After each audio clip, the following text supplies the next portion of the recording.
She thought she was untouchable. She lied. She manipulated. She played the system for years. And then one morning, she walked into work smiling and walked out retired, not fired, not laid off, retired. And that single word cost her everything. If you've ever dealt with a coworker who abused the system, someone who lied, dodged responsibility, and somehow always landed on their feet, then you're going to love this one. Hit like, subscribe, and settle in, because this is one of the most satisfying workplace revenge stories you'll hear today. Let me tell you about my friend. I'll call her Sandy. Sandy worked at a small owner-run travel agency in British Columbia, Canada. Nothing fancy, just a tight little office. One owner, 3 employees. Monday to Friday, 9 to 5. The kind of workplace where everyone knows everyone's habits, and everyone knows who pulls their weight. And then there was Jane. Jane was in her early 60s, old school, stubborn, and a professional problem. From day one, Jane treated the rules like suggestions. She had a talent, almost impressive, for turning every policy into a loophole. She'd need random days off.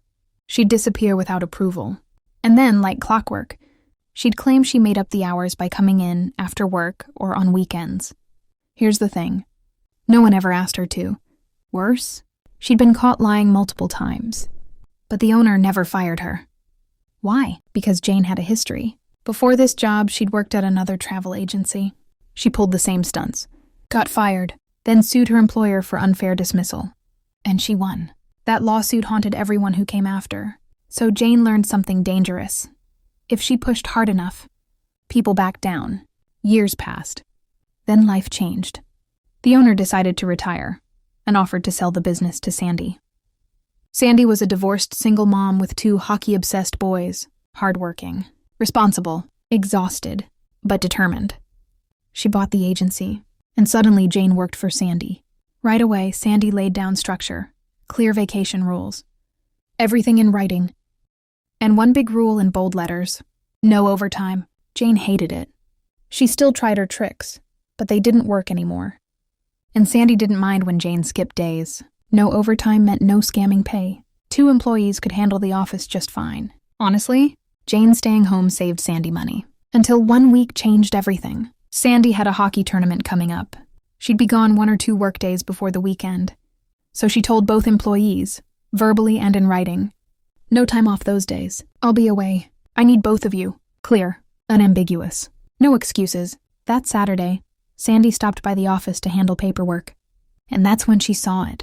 Fresh bookings. Jane had booked a Las Vegas vacation for her daughter and son-in-law, and a plane ticket for herself to Calgary. Same date Sandy would be gone. Then Sandy checked the vacation schedule. Jane had booked those days off, after being explicitly told she couldn't. Sandy felt that slow, familiar burn. The one behind the eyes. The one that comes when someone thinks you're stupid. She emailed Jane calmly. Denied the request. Jane replied with a lie so bold it was almost insulting. She claimed her daughter needed urgent medical treatment, that she had to go to Calgary to care for her granddaughter. Sandy stared at the screen. Then she responded, carefully. She told Jane she knew about the Vegas trip. She knew the Calgary ticket was babysitting duty. And the answer was still no. Jane didn't apologize. She didn't explain. Instead, she played the victim. She talked about loyalty, about dedication, about how unfair this was after everything she'd done. And then she dropped the line she thought would end it all. If this is how I'm treated, I have no choice but to retire. Here's my 2 weeks' notice. Sandy read it twice. Then she smiled. She didn't argue. She didn't negotiate. She simply replied, "The days off are still denied," and said nothing about the retirement. Instead, she called her accountant. He laughed. "This is it," he said. "She resigned. In writing, you accept it. Done. No firing, no lawsuit, no severance, just retirement."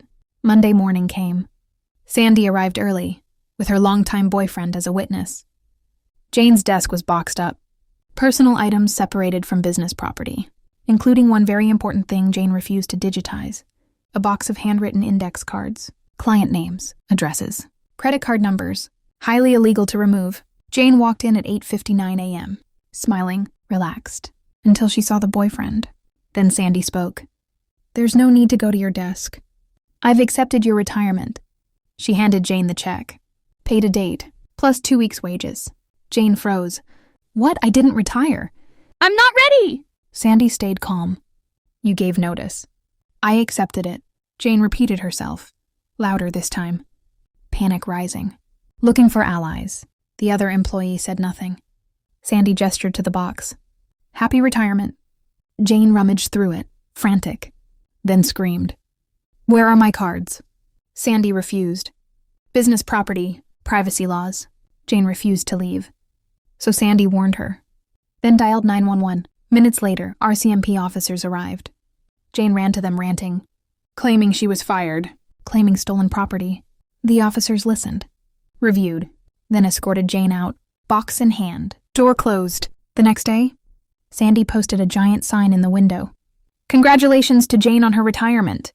She ran a notice in the local paper, and on the government form, she checked one final box. Reason for separation, retired. Jane couldn't collect unemployment. Game over. Jane thought she was powerful, thought threats controlled people, thought lawsuits made her immune. But she forgot one thing. Words matter, and when you threaten to quit, someone might just let you. She didn't lose her job. She lost her safety net. And this time, no court, no leverage, no escape, just consequences. Sometimes karma isn't dramatic. It's quiet, legal, and written in black and white. Jane tried to weaponize fear.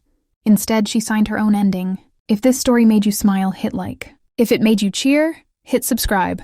And tell me in the comments, what's the most satisfying workplace revenge you've ever seen? More stories coming soon.